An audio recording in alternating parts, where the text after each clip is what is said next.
Hey everyone, this is Krish Dhokia. Welcome back to the Krish Marketing Podcast, powered by Kind Lending. We're excited to have yet another incredible guest. Today we have um, our very own creative director, Nolan Sisk. So, welcome to the Krish Marketing Podcast, Nolan. I know you've been designing a lot of the marketing for the podcast, I have, yeah. um, and you typically are behind the scenes, right? Like Uh-huh. you have your hands on all of it, and it's pretty impressive. Oh, thanks.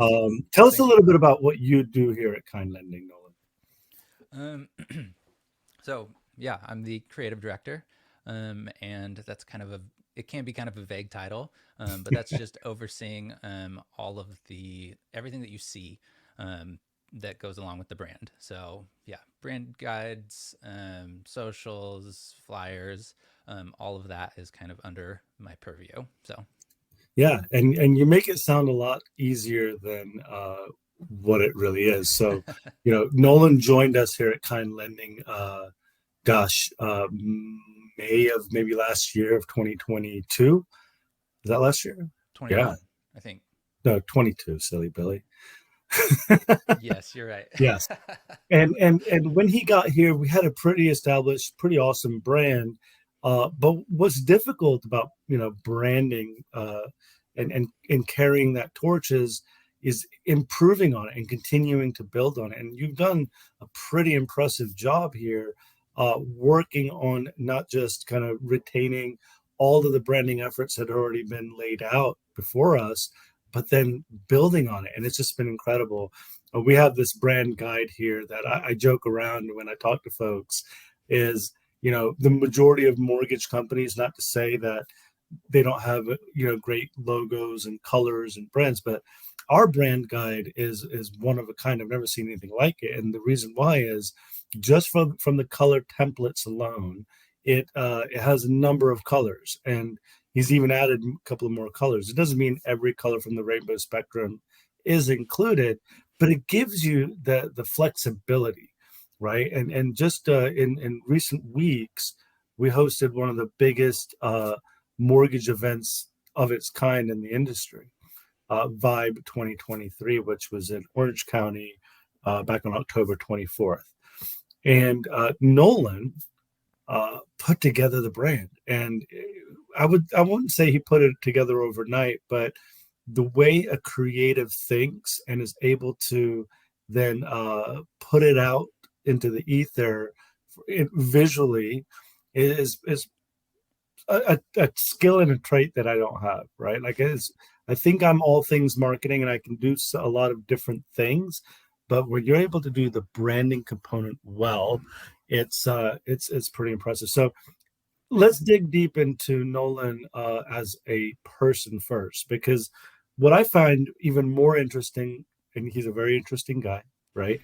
Um, that's why he works with us, because everyone here is interesting. But It's true. um, before you were an actual graphic designer or a creative, there was a lot of things that you did in your past that we'd like to share with the audience to kind of help reel it in, right? So begin with like your music career, because you're a musician, and talk to Yes. us about that and how that really led into your creative energy.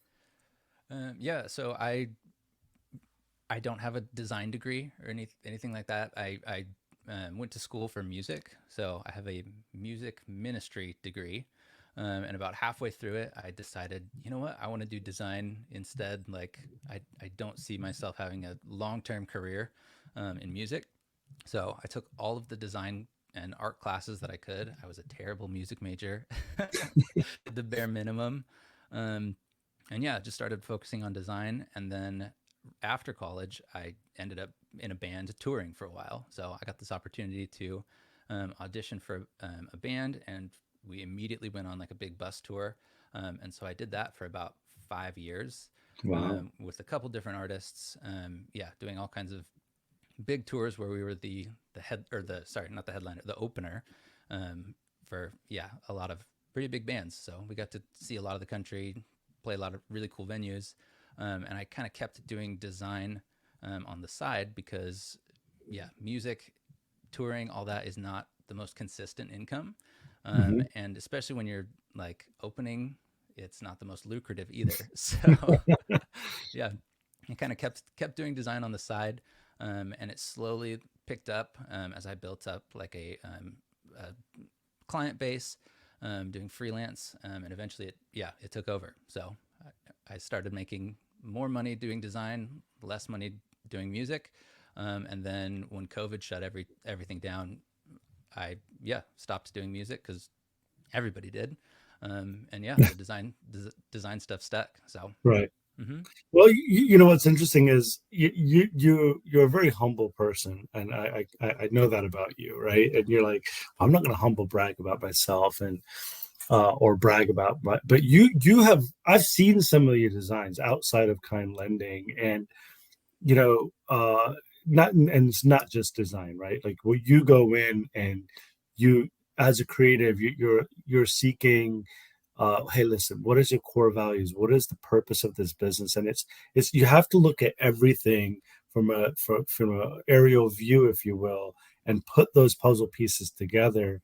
And you know, so I think it was a coffee shop or something like that that you worked on recently, and I saw it on Instagram. I was like, man, that's my boy Nolan.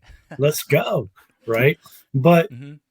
when looking at that visual representation of the business, it did so much more than just than it just be a coffee shop logo, right? Mm-hmm. And so when I looked at that, and we'll drop the link on in the description because I think everyone ought to see it because it's really cool because it's an extension of just being a coffee shop. It's chic, it's cool.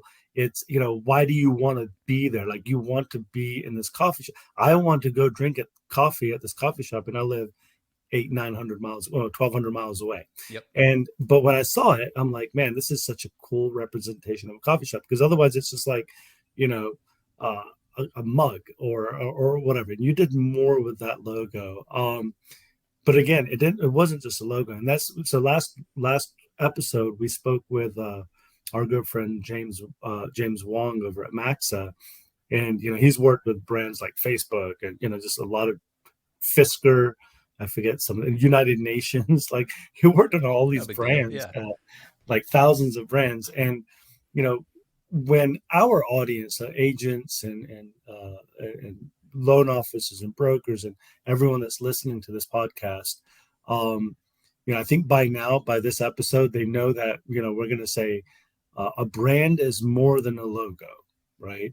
Branding is the whole gamut. It's from the messaging to the video to the style to the font colors. It's all of those things, and you know, so I have to ask you, how do you? You're probably judgy McJudgy when it comes to brands. Actually, I know this about you. I know this already, Yes. right? You're judgy McJudgy, Mm-hmm. and you can't help but be that, right? We look at brands and logos and stuff all day long, our own and our competitors, and we're always trying to, you know, outdo and be better, and you know, be true to our you know our guide, right? Yeah, Um, but when you're in like the judgy McJudgy mode, which I imagine is always. it Uh, is. what I'm an what are things that you kind of like look at? It's like, you know what, today I'm Nolan and I've got some free time, so I do what I do best, and I'm going to judge the brand, whether it's at the store or whether it's at when you're driving and looking at a billboard. What are the first things that stick out to you about a brand or branding that just hurts your heart? Yeah, I mean, I'm pretty insufferable with it. Like you can ask my wife. When I see something, I'm like, oh, this is wrong, um, and I'll point it out, and she's like, yeah, nobody else can see that, and I'm like, ah, yeah, okay, just me, cool. Um, but yeah, I think a lot of the technical things are the things that stick out to me first, Mhm. just because I am super detail oriented when it comes to like visual identity. Um, and so, yeah, if there's things that are off, like kerning, yeah, colors are Well, weird, you like break it things down. aren't. What is kerning, real Oh, quick? sorry, I just It's jumped okay. right into design jargon. That's like the letter spacing. It's like the nitpickiest of the nitpicky like Mhm. design things. Um, and it's making sure that the negative space in between each of your letter forms is equal. Okay. to give your like all your typography like a consistent rhythm, make it super legible. So yeah, little things like that just kind of pull me out if I notice something. Um, yeah, in like a ad or a commercial, things like that. Like yeah, I just pick up on those things and tell everybody and yeah. So Would you say simplicity is a big part of your success as a creative? yeah, I mean, I definitely like to keep things simple. Um, I think a lot of the work that I do is kind of setting up brands, Hmm. and then also like at Kind, just kind of overseeing things. Um, yeah, I found that simplicity is best because there's other people who are also executing the brand. It's not Sure. just me. Like in the example of like the coffee shop, Hmm. I'm giving them the branding and doing some support, but a lot of it they're in charge of making their own marketing assets after the fact. So I set up the visual identity, and then they have to do the actual work of building the brand beyond that visual identity. So Sure. product, some of their marketing copy, all of that. So, mm-hmm. So, and you heard me on stage a couple of weeks ago, and one of my famous lines that I like to use outside of "Hey, I'm a Georgia Bulldog fan," is or "Hey, Kind Lending has the coolest brand." The other one I say a lot of is mortgage specifically is likely the unsexiest thing you can market. Okay, and it's pretty true, right? Like there's just like so many like we geek out on it at this point. Nolan and I had a lot of conversations over the last year and a half around mortgage, and we geek out on CPI data and like, all of this kind of stuff. And we meet weekly talking, geeking out on this stuff. And, but one of the things is that there's no escaping the legal jargon, the disclaimers, um, the intricacies of content around mortgage, because if you say one thing, the other thing has to follow. And so, social media, we've done really well as a company and as a brand uh, on social media, right? We have a lot of sticky effect. It's because it's visually appeasing, but getting down to like, hey, what belongs on that graphic? Um, and our audience, right, which is predominantly real estate and mortgage, is they are in that world as well. It's like, what can you and can you not say versus what can you well, what can you omit? How can you make it simple?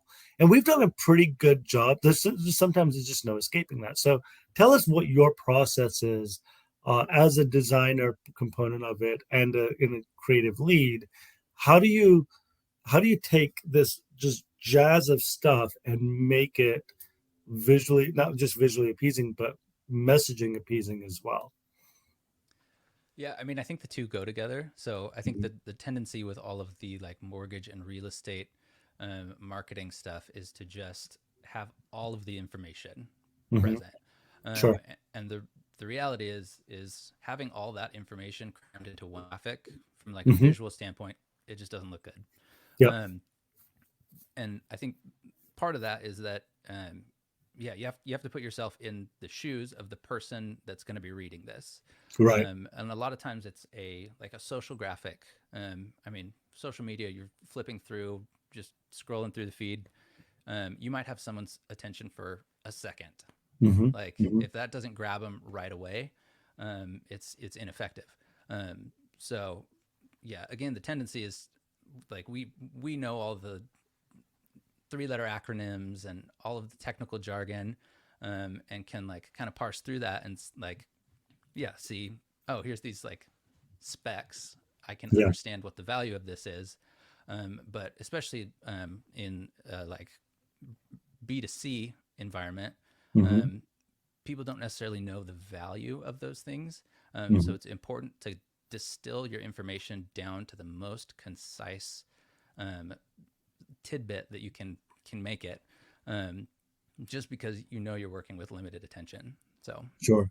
Sure. I mean, audience is the key, right? Like, who are you truly advertising to or messaging to? And we in mortgage and real estate, I think that we get as professionals that again geek out on that on the messaging and the language, we want to read it for ourselves. Does the end user care, right? Or are we giving? And this has been kind of a challenge that I've experienced over the years. Is are we then giving out too much information, right? And leaving out the opportunity for that end recipient to reach out and contact you. The problem we and the challenge we always face around that piece is, truth in advertising, right? Like you can't just say you have something, or redlining and things like that. It really becomes really sticky. So part of a mortgage company's uh, I guess responsibility, the marketing team's responsibility is to ensure that anything that is produced has its compliance approval, right? There's additional set of eyes, and we internally have been trained, right, through our training portals on what is and isn't allowed. We have our PMPs and policies, and things like that. So that's been super helpful.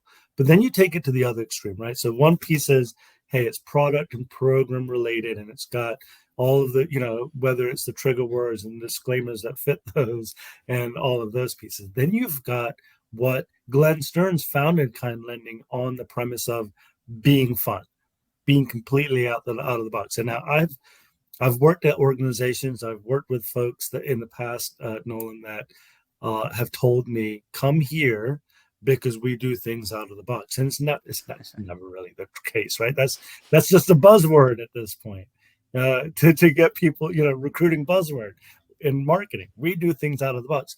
Can you give us some examples of what you've seen? Maybe it was prior to your arrival or currently, that you feel like fits that mold, right? It's outside of that box. Give us some examples of just random things off the top of your head. Um, well, I mean, I think first of all, like in the mortgage space, like the Kind brand definitely sticks out. Like, I mean, look at our background right now is bright yellow with like bold orange script writing. And I think, yeah, mortgage is a like very like professional, like serious space. And so a lot of the branding is very serious, very like, yeah, kind of strict and pretty homogenous. Like a lot of it looks very, very similar. Um, yeah, because people have an expectation. Mhm. People think I need a mortgage. Like I'm going to go to a bank and find a banker, and yeah, there's kind of that like whole stereotype. So I think yeah, we've been out of the box from the get go, Mhm. just with differentiating ourselves on colors, typography, the visual identity that stands out from competitors. So. Yeah, Mm-hmm. I've never been more proud to stand behind a mortgage brand than right now, right? And it's pretty evident. Anyone that follows me on Instagram, and if you aren't at Krish Dhokia, plug. Uh, but I would say, and I love my family. I've got some cute kids, and you've got cute dogs and beautiful dogs, right? And my football team, I post a lot of that stuff, right? Like everyone else says. But I share a lot of company social media from like the Kind Lending or Kind TPO, or because it's so fun to stand behind something like that, right? Um, so yeah, so we've got that piece. Now I want to get into a little bit deeper on what you think makes. Now you know what? Let's pivot a little bit because our audience really wants to know what their next step is. Last week they heard from James Wong. This week they're hearing from you. James Wong did give us some ideas, and I don't want to put this in your but uh, I don't want to derail this conversation. But man, you and I have done some extensive research in Canva recently, right? Yes. And outside of, hey, making sure that compliance sees everything that you do, give us tell the audience, like, how easy is it for folks to be a visual ambassador for their brand, and stay with it, and without going off reservation, if you will.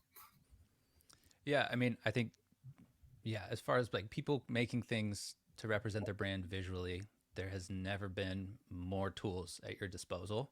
Hmm.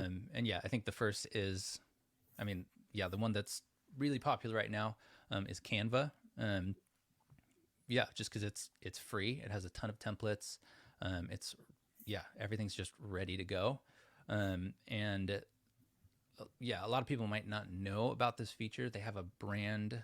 You can set up a brand in it and kind of lock things down to colors, certain templates, fonts, all that, just so you can stay consistent. Um, yeah, so I mean, a lot of designers, like the design community, it's pretty common to hate on Canva because people get all hoity-toity, like, oh, it's not as functional as Adobe Illustrator, or I don't have all the filters that Photoshop has, and it's like they're totally different tools. The whole Adobe Creative Suite is a professional product aimed at professionals, and Canva is a product that's aimed for a much broader audience. So I view it as just another tool um, Hmm. that we can use as a marketing department to equip people on our team to also help build the brand. Sure. So, It's someone asked me the other day, actually at that Vibe event, it was a mortgage broker I was speaking with, and they're like, "Oh, what are your top AI tools?" I was like, "Come on, like, I don't know." Because it's everything has some layer of AI in it for the most part, these public tools, which Canva one, but today, as a company, we use Asana, and mm-hmm. Nolan probably have a separate offline conversation, but I didn't know if you knew this, that if you just copy and paste bullet points now into Asana, it will create the subtasks using Oh, AI. I that's did it today. nice. It was incredible. And so every day we're using more and more AI. And there are opportunities, whether it's ChatGPT or Canva or just all these crazy things that are popping up every day to utilize to build your brand. I haven't found it, but I imagine there is, that you can put in a bunch of prompts like, "Hey, I'm a mortgage broker, I'm a real estate agent, I'm a mortgage banker, whatever, and my name is so and so. I serve these communities, and write me up a bio, right?" Um, and so going into both personal branding and company branding is the next piece. Is the layout is the same for both, right? It's consistency. It's got to be captivating. It's got to have some differences. You got to measure against your competitor. There's a lot of similarities. Um, so I guess in both worlds, what are outside of the logo, right? What specific deliverables should the audience be honing in on to ensure that they create a good brand? Um, yeah, I mean, I differentiate a brand the way it looks as visual identity versus Mm-hmm. the brand being all encompassing. Um, so everything else that isn't your visual identity, like fonts, colors, logos, like illustrations, like motifs, all of that, Mm-hmm. everything outside of that is still part of your brand. And I think like a big one for me is product. Like your product is Mm-hmm. yeah, one of the most tangible ways that people interact with your brand. Yeah. So yeah, all of the visual part of it, um, I like to think of it as just like your first impression. So it's like if you were meeting somebody in person, and they're wearing nice clothes, that's like your Mm-hmm. visual identity. But when you actually interact with them, like meet them, like how do they talk, like what are their mannerisms, um, all of that also goes into building your first impression of them. And I think Yeah, yeah, I love that, and I'm not going to spoil it because maybe you haven't heard James yet, but James says the exact same thing, and that's why I know you guys are both rock stars, because you both are rock stars. And again, I've been in marketing for 22 years, right, a lifetime, and but I'm only 29. I don't know how that worked, um, but Nolan, I've never really thought about fashion as the brand, right? And maybe James said this in a roundabout way, and I think you're alluding to it as well. Is how professionally, if you dress up in a shirt and tie, that's your brand, right? And think of it that way, right? And what statement are you making with maybe someone's got this loud like message using this shirt as a billboard, right? Mm-hmm. Or are they, some brands are okay with utilizing someone else's work and with a partnership or whatever, right? I don't know how, maybe it's Little Debbie and like little brownies or whatever that then did a partnership with Hershey's Kisses. I don't know. I'm just making things up now, right? But I would almost look like that as the person that wears the big logo of a polo Mm-hmm. on their shirt, right? It's a partnership. It's me and you, but except you're not an ambassador for it. So there, you can make all these analogies all day long, but it is truly putting your best foot forward. What impression are you making? I Mm-hmm. love that. Yeah, I I love think. that. In real estate, in realtor, any realtors that are listening today, it's that curb appeal, right? We in real estate marketing, we talked a lot about, hey, what is the curb appeal of the home, right? Because you're marketing the property, all of those things. In mortgage, what's the curb appeal, right? In mortgage, is typically, hey, where are they landing on the website to find you, find a loan officer? They land on your loan officer page. Is there a bio about you? Is your headshot current? Which I think in all of these industries and sales cycles, we see a lot of out of date headshots, or unclear headshots. So be Yes. putting your best foot forward. Mm-hmm. Yeah, I think a good pop culture Yeah. example. Have you watched The Bear? No. Okay. Tell me about it. It's great. If you haven't, everybody who's listening, it's fantastic. It's about a family who has a restaurant, and it's Mhm. yeah, kind of going into all of their like emotional trauma and all of that. It's not like an easy watch. It's very stressful because all of the cinematography is very close. It's like fast cuts and all that. But there's a character in there named Richie, Mhm. and yeah, throughout season one, he's kind of an a hole. He's not super likable, but then in season two, I'm not giving away like major spoilers here, but if you're watching it right now and don't want to hear like, yeah, just mute this part, skip ahead. Um, but in season two, he has this experience where he goes to a like a really high end professional kitchen to learn and be an apprentice there, and he's expected to wear a suit. And so after this, he just starts wearing suits all the time. And before he was like always in like a grubby t-shirt, like that was kind of his person. You don't really like him. And then after this experience, he just wears suits all the time, and everybody starts giving him a hard time. They're like, "Why are you wearing a suit?" And his response is like, "I wear suits now."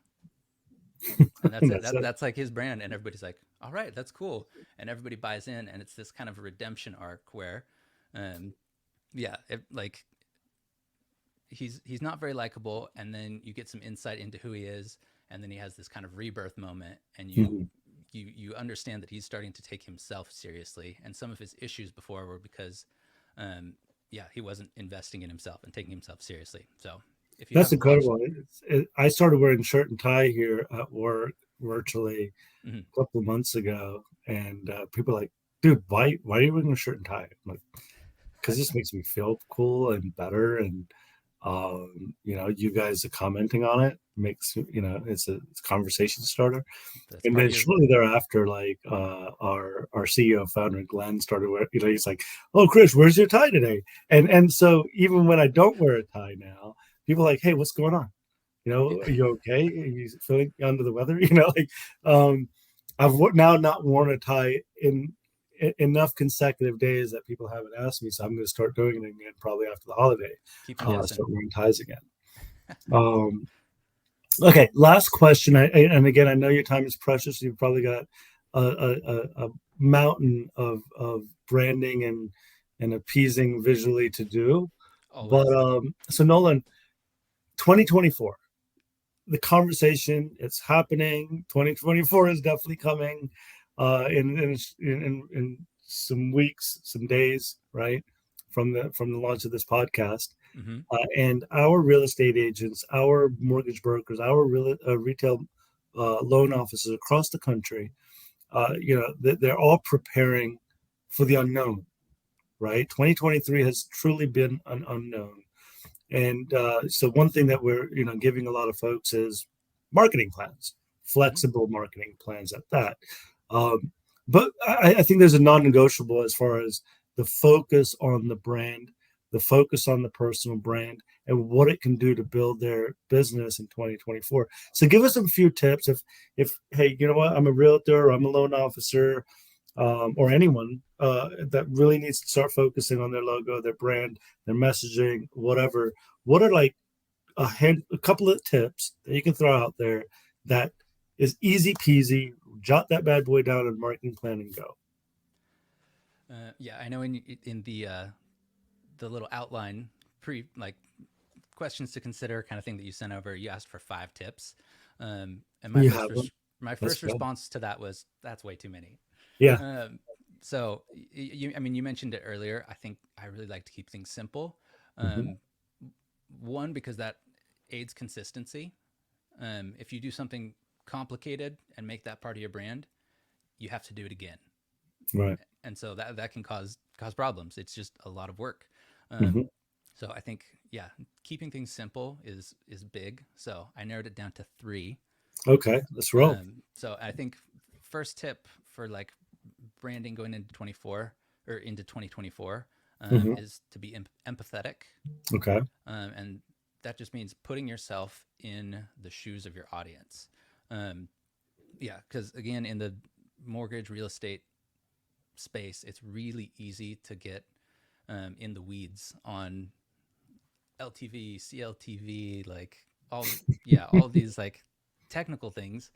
Um, and it's important to put yourself in the audience's shoes, and rather than just giving details, specs, um, explain why those matter to your audience. Sure. Yeah, just you're going to be way more effective if you can, yeah, be empathetic and If I can u- stop, if I can use their jump in real perspective. quick, and that relates to both mortgage and real estate in the sense that, while a listing in real estate has to include how many beds, how many baths, how many square feet, Mm-hmm.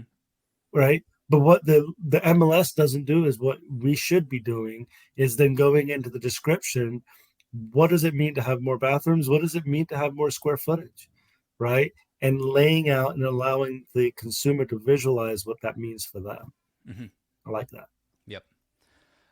Second, be consistent, like I Mm-hmm. mentioned earlier. Um, yeah, the repetition of a brand helps build familiarity. Sure. I mean, you see this with all of the major brands. Like when you see a specific shade of red, you know that Mm-hmm. that's Coca Cola Mm-hmm. because it's on everything. Um, and I think people get kind of antsy. They're like, I'm using the same thing over and over. Like I need to be different.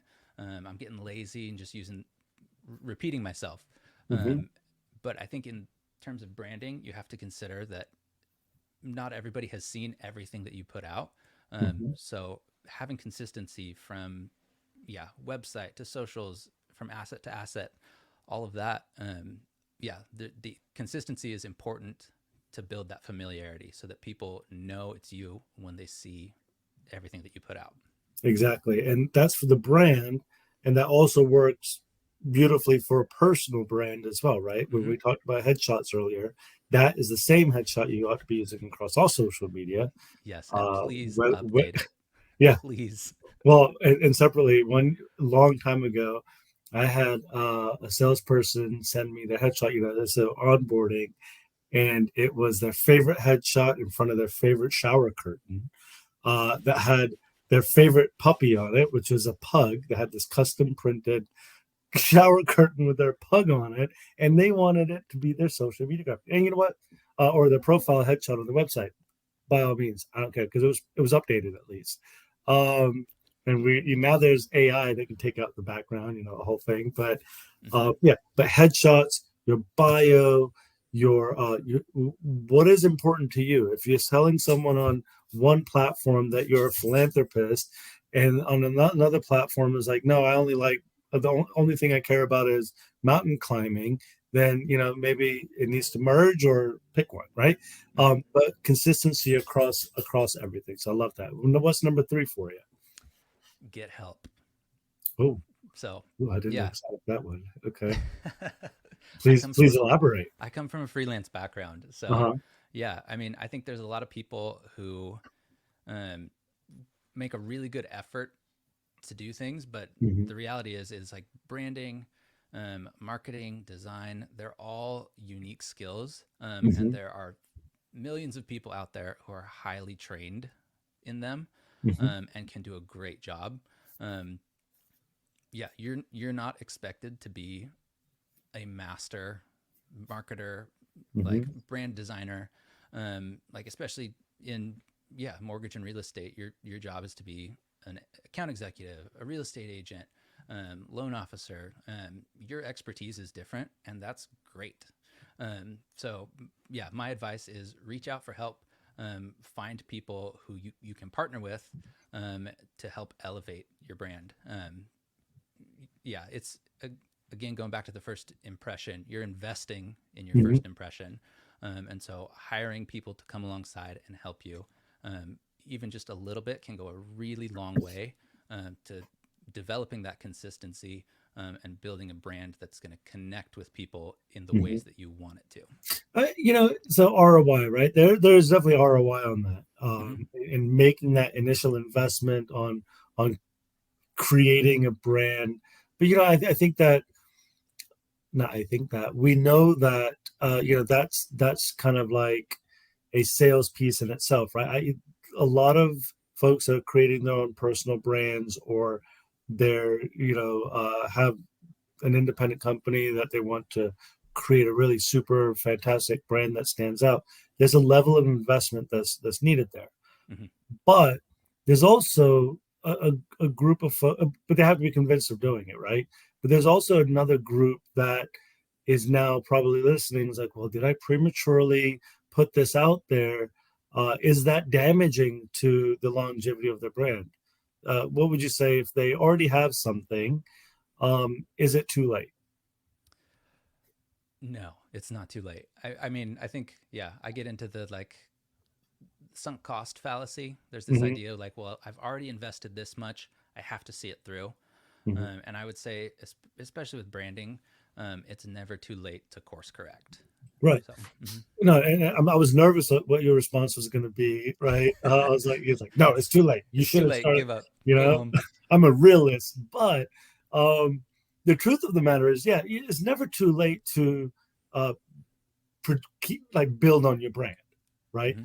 Realizing what the flaws are, because you know what, was everyone in the world that has a brand or a personal brand was going to fork out $100 or $1,000 or maybe hundreds of thousands of dollars on building their brand, right? Coca-Cola, if you go back and look, and I'm fortunately a huge Coca-Cola fan, second to Georgia Bulldogs, but Same but red, right? same colors, right? But like if you go back, so being from Atlanta originally, we have the Coca-Cola Museum, which is a really fun historical kind of walkthrough of their brand, right? From the beginning, it was just like the words Coca-Cola written out was not the same font, and and they obviously didn't spend a whole lot of money back at the turn of the century working on branding, but they built a brand around a starting point. And that's really important, because if you're fearful of whether it's your company brand and pushing that forward or your personal brand, you must start, right? Hmm. And part of your plan for 2024 needs to be start. And if you've already started, it needs to be improved. And if it's improved, it's like, how can you get better? And that's exactly what you did here at Kind. It was already a started brand. It was a good, uh, I guess, improved brand. No, This sorry. episode of the Krish Marketing Yeah, just an Podcast amazing is brand. brought to But you you by were able Kind to then Lending, take that next step LLC, and improve it. That's where we NMLS started this conversation. 3925. Is how did you Listen do to past what you did? episodes And today it on wasn't broken, Spotify or YouTube. right? And we, Remember, as stay consumers, curious and and keep everyone here marketing. listening today, you have a website, right? You have stuff out there, uh, but the idea is to never let it go stale. Hmm. right? We also talked about a lot of technologies that have added AI. Not saying you need to add AI to whatever your sales cycle is. However, AI was that next step. What is that next step for you on your personal brand? Um, listen, Nolan is again here all the time, probably more than I. Not really. Where we we really feed off of each other. I come up with ideas sometimes. I'm like, and Nolan is like the stopgap. He's like, man, that's a dumb idea, or he'll be like, let's go, right? Um, and then before we wrap up here today, we have some outside of the whole mortgage thing. Uh, well, still mortgage, but Kind Lending has some incredible marketing, right? That exists that people really don't think of when they think of marketing. One of them is this card here. I don't know if everyone can see it, but I'll read it. It says, "You're the poop emoji in the best way possible." Now, this predates even my joining the organization, but I just wanted to give you a glimpse of, you know, when we're brainstorming, when we're thinking, it's along that line, right? It's not about like emojis or poop emojis even, but why aren't we fun? And I mean, this is what we experience, and we talk about in our personal lives about, oh hey, maybe we curse a little bit, I don't know, right? But like, why why is it so stuffy? And Glenn Stearns, our CEO founder, has gone on stage numerous occasions and stands by this, like, we don't want to be a stuffy company. Hmm. That's no fun for anyone, right? Our chief kindness officer, Glenn Stearns' wife, Mindy Stearns, she is very vocal about being fun and having fun and extending that fun to our consumers, to our partners, and that's what it truly is about. And I think that's what has staying power for us, Hmm. is that piece, right? Is that our consumers at this point, and the company's only been around for shy of 4 years. Um, Feels like we've been around forever as a company, because one, we have a lot of stuff out there on the interwebs that our sales folks continue to share. Um, some of the best testimonials that I've ever seen, and it's because some of them, and you probably met some folks at our event a couple of weeks ago that were like, "Man, you guys are awesome! Like, I love this brand. Like, I can't get enough of it." And I was like, "Yeah, okay," because it's really refreshing to hear folks say that about us, because not that we don't already know it, right? Because we're proud. But gosh, when a partner or a consumer says that to us and we hear that, we're like, man, what else could we do, right? Hmm. Without maybe Yeah. saying the first word. So, listen, Nolan, again, your time is precious. You are precious to this organization. We really, truly appreciate and the amazing work that you've done thus far. We cannot wait to see what you do for 2024. Well, I know thanks. there's another kind of mindset event that you're working through. Yep. There's a lot of products and programs that we're working through, and some really cool campaigns that are on the horizon. So Hmm. we're going to end this conversation like we do every episode, which is to tell the audience, one, keep following, keep liking, keep sharing, but to wrap it up, stay curious and keep marketing. Thank you so much, Nolan. Thanks, Krish.